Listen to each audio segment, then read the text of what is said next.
Esther, capítulo 1, versículo 1 ao capítulo 3, versículo 15. Estes acontecimentos ocorreram no dia do rei Xerxes, que reinou sobre 127 províncias desde a Índia até a Etiópia. Do trono real, na fortaleza de Suzã, Xerxes governava seu império. No terceiro ano de reinado, ofereceu um banquete a todos os seus nobres e oficiais. Convidou todos os oficiais militares da Pérsia e da Média e os príncipes e nobres das províncias. A festa durou 180 dias e foi uma demonstração formidável da grande riqueza do império e da pompa e esplendor de sua majestade. Terminada a celebração, o rei ofereceu um banquete para todo o povo que estava na fortaleza de Suzã, desde os mais importantes até os mais humildes. O banquete durou 7 dias e foi realizado no pátio do jardim do Palácio Real. O pátio estava enfeitado com cortinas brancas de algodão e com tapeçarias azuis, persas, com cordas de linho branco e fitas vermelhas e argolas de prata fixadas à coluna de mármore. Havia sofás com armação de ouro e de prata sobre um piso de mosaico de pórfiro, mármore, madrepérola e outras pedras preciosas. As bebidas eram servidas em taças de ouro de diversos modelos e havia grande quantidade de vinho real.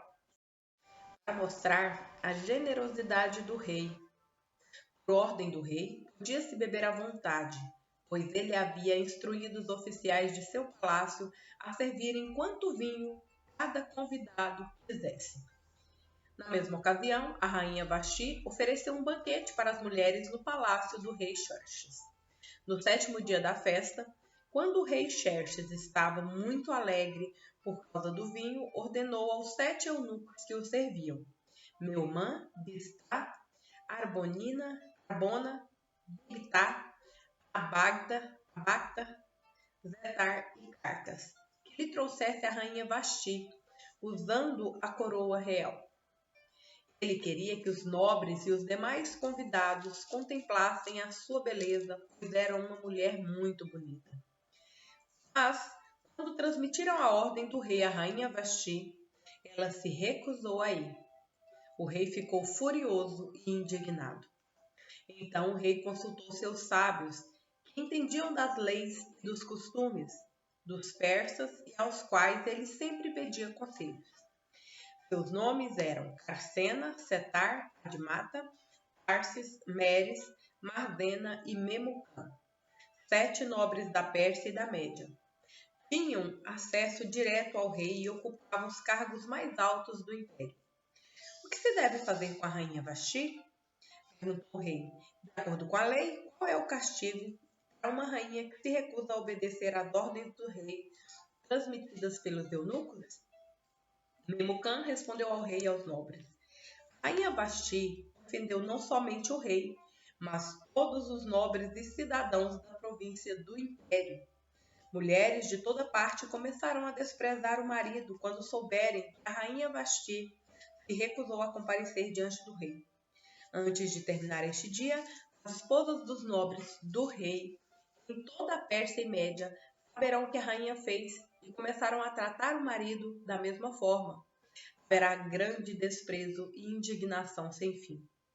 Portanto, se parecer bem ao rei, sugerimos que publique um decreto real, uma lei dos medos e dos persas, que não pode ser revogada. Determinará que a rainha Vasti seja expulsa para sempre da presença do rei Xerxes e que o rei escolha outra rainha mais digna que ela. Quando o decreto for publicado em todo o vasto império do rei, maridos de toda parte, seja qual for a posição social, serão respeitados pela esposa. O conselho pareceu razoável ao rei e a seus nobres, e ele aceitou a proposta de Memucã. Enviou cartas a todas as partes do império, a cada província, em sua própria escrita e língua, proclamando que todo homem devia ser o chefe de sua própria casa e ter sempre a última palavra. Passada a indignação de Xerxes, ele começou a pensar em Vasti. naquilo que ela havia feito e no decreto que ele havia publicado. Então seus conselheiros sugeriram: permita que procuremos em todo o império moças belas e virgens para o rei, e que o rei nomeie agentes em cada província para que tragam essas lindas moças ao harém na fortaleza em Suzã. Hegai, eunuco do rei e encarregado do harém, providenciará que elas recebam tratamentos de beleza.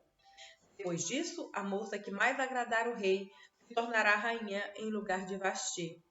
O rei gostou muito deste conselho e o pôs em prática. Nesse tempo, havia na fortaleza de Suzã um judeu chamado Mardoqueu, filho de Jair, que era da tribo de Benjamim e descendente de Quis e Simei.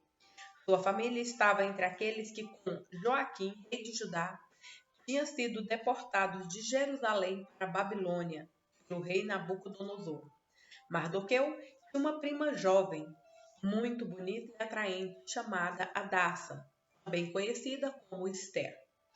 Quando o pai e a mãe de Esther morreram, Mardoqueu a criou como sua própria filha.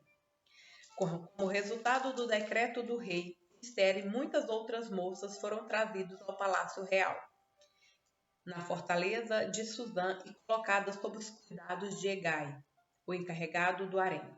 Hegai ficou muito impressionado com a beleza de Esther e a tratou com bondade.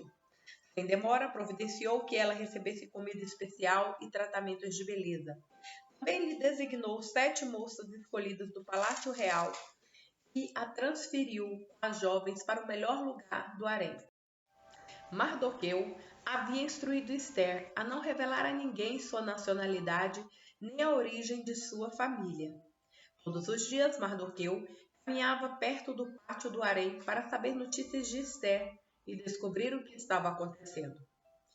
Antes de ser levada aos aposentos reais, cada moça recebia os 12 meses prescritos de tratamentos de beleza. 6 meses com óleo de mirra e 6 meses com perfumes e cosméticos. Quando chegava a sua vez de ir aos aposentos reais, podia escolher do harém as roupas e as joias que quisesse. À tarde era conduzida aos aposentos reais. Na manhã seguinte ia para outra parte do harém, onde moravam as mulheres do rei. Ali ficava sob os cuidados de Saagás, eunuco do rei encarregado das concubinas. Ela não voltaria a se encontrar com o rei, a menos que ele tivesse gostado muito dela e mandasse chamá-la pelo nome. Esther era filha de Abiail, tio de Mardoqueu. Mardoqueu havia adotado Esther, sua prima mais nova, como filha. Quando chegou a vez de Esther se apresentar ao rei, ela aceitou o conselho de Hegai, o eunuco encarregado do harém. Não pediu nada além do que ele sugeriu, e agradou a todos que a viram. Esther foi levada ao rei Xerxes, no palácio real, no mês de dezembro, no 7º ano de seu reinado. O rei gostou mais de Esther que de qualquer outra moça. Agradou-se tanto dela que pôs a coroa real sobre sua cabeça e a declarou rainha em lugar de Vasti. Para comemorar a ocasião, ofereceu a todos os seus nobres e oficiais um grande banquete em homenagem a Esther. Declarou aquele dia feriado em todas as províncias e distribuiu presentes generosos para todos. Mesmo depois que todas as moças haviam sido transferidas para outra parte do harém e que Mardoqueu tinha se tornado um dos oficiais do palácio, Esther continuou a manter em segredo sua nacionalidade e a origem de sua família. Ainda seguia as instruções de Mardoqueu, como havia feito quando vivia sob seus cuidados. Certo dia, quando Mardoqueu estava de serviço junto à porta do palácio real, 2 eunucos do rei, Bigtana e Teres, guarda da porta dos aposentos do rei, se indignaram com Xerxes e conspiraram para matá-lo. Mardoqueu, porém, soube do plano e transmitiu a informação à rainha Esther, que contou ao rei em nome de Mardoqueu. Quando o caso foi investigado e descobriu-se que o relato de Mardoqueu era verdadeiro, os 2 homens foram enforcados. Tudo isso está registrado no livro da história do reinado do rei Xerxes. Algum tempo depois, o rei Xerxes promoveu Amã, filho de Amedata, o Agagita, e lhe deu posição de autoridade sobre todos os nobres do império. Quando Amã passava, todos os oficiais do palácio real se curvavam diante dele para lhe demonstrar respeito, pois o rei assim havia ordenado. Mardoqueu, porém, não se curvava diante dele para lhe demonstrar respeito. Então os oficiais do palácio real perguntaram a Mardoqueu: por que você desobedece à ordem do rei? Todos os dias lhe diziam isso, mas ainda assim ele não dava ouvidos.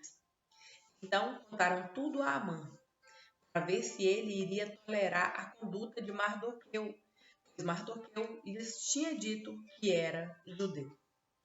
Quando Amã viu que Mardoqueu não se curvava para lhe demonstrar respeito, ficou furioso. Foi informado da nacionalidade de Mardoqueu e decidiu que não bastava matar somente a ele. Em vez disso, procurou um modo de destruir todos os judeus, o povo de Mardoqueu, do império de Xerxes. Em abril, no 12º ano do reinado de Xerxes, foram lançadas sortes, chamadas Purim, na presença de Amã, a fim de determinar o melhor dia e mês para executar o plano. A data sorteada foi 7 de março, quase um ano depois. Então Amã foi ao rei Xerxes e disse: há certo povo espalhado por todas as províncias de seu império, que se mantém separado dos demais. Eles têm leis diferentes das dos outros povos e não obedecem à lei do rei. Portanto, não é do interesse do rei deixar que vivam. Se parecer bem ao rei, publique um decreto para que eles sejam destruídos, e eu darei 350 toneladas de prata aos administradores do governo para serem depositados nos tesouros do rei. O rei concordou e, para confirmar sua decisão, tirou do dedo o anel com o selo real e o entregou a Amã, filho de Amedata, o Agagita, inimigo dos judeus. O rei disse: a prata e o povo são seus. Façam com eles o que lhe parecer melhor.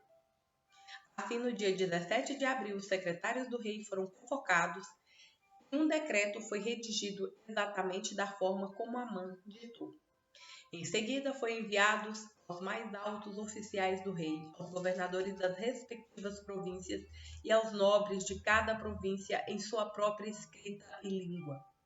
O decreto foi redigido em nome do rei Xerxes, selado com seu anel. As cartas foram enviadas por mensageiros a todas as províncias do império, com ordem para que todos os judeus, jovens e idosos, mulheres e crianças, fossem destruídos, mortos e aniquilados num único dia. A data marcada para que isso acontecesse era 7 de março do ano seguinte. Os bens dos judeus seriam entregues a quem os matasse.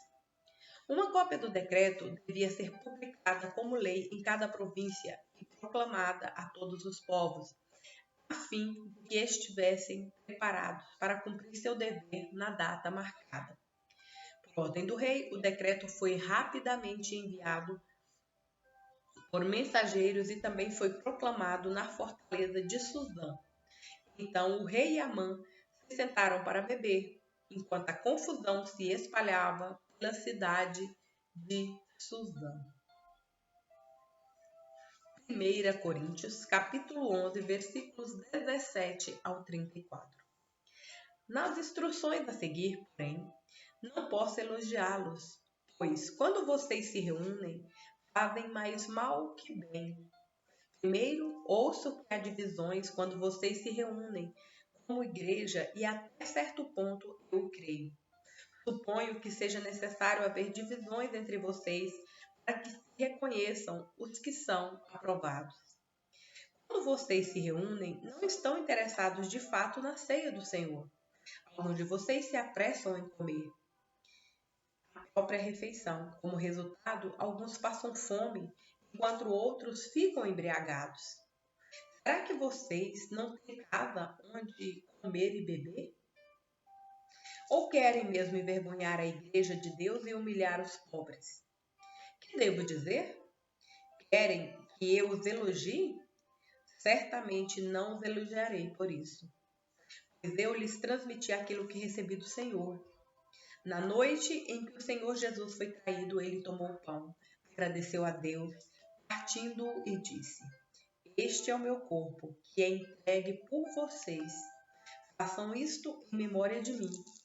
Da mesma forma, depois da ceia, tomou o cálice e disse: Este cálice é a nova aliança, confirmada com meu sangue. Façam isso em memória de mim, sempre que o beberem. Porque cada vez que vocês comem desse pão e bebem desse cálice, e anunciam a morte do Senhor até que ele venha. Assim, quem come do pão ou bebe do cálice do Senhor indignamente é culpado de pecar contra o corpo e o sangue do Senhor. Portanto, examinem-se antes de comer do pão e beber do cálice, pois, se comem do pão ou bebem do cálice sem honrar o corpo de Cristo, comem e bebem julgamento contra si mesmos. Por isso, muitos de vocês estão fracos e doentes, e alguns até adormeceram. Se examinássemos a nós mesmos, não seríamos julgados dessa maneira. Mas, quando somos julgados pelo Senhor, estamos sendo disciplinados para que não sejamos condenados com o mundo. Portanto, meus irmãos, quando se reunirem para comer, esperem uns pelos outros. Se estiverem com fome, comam em casa, a fim de não trazer julgamento sobre si mesmos. E ao se reunirem, eu lhes darei instruções a respeito de outros assuntos depois que chegar aí. Salmos, capítulo 35, versículos 17 ao 28. Até quando o Senhor ficará olhando? Salva-me de seus ataques ferozes, livra-me desses leões. Então te darei graças diante da comunidade e te louvarei perante todo o povo. Não permitas que meus inimigos traiçoeiros riam de mim. Não deixes que me desprezem os que me odeiam sem razão. Não falam de paz, tramam contra os que vivem tranquilos na terra. Gritam: agora o pegamos. Nós o vimos com os próprios olhos. Viste tudo isso, Senhor, não permitas calado. Senhor, não me abandones agora. Desperta, levanta-te para me fazeres justiça. Defende minha causa, meu Deus e meu Senhor. Julga-me, Senhor, meu Deus, conforme tua justiça. Não permitas que meus inimigos riam às minhas custas. Não deixes que me digam: conseguimos o que queríamos, agora vamos acabar com ele. Sejam envergonhados e humilhados os que se alegram com a minha desgraça. Sejam cobertos de vergonha e desonra os que triunfam sobre mim. Exultem e alegrem-se, porém, os que me defendem. Que eles digam sempre: grande é o Senhor. Se agrada de abençoar seu servo com paz. Então proclamarei tua justiça e te louvarei o dia todo. Provérbios, capítulo 21, versículos 19 ao 20. Melhor viver sozinho no deserto que morar com uma esposa briguenta que só sabe reclamar. O sábio possui riqueza e luxo, mas o tolo gasta tudo o que tem.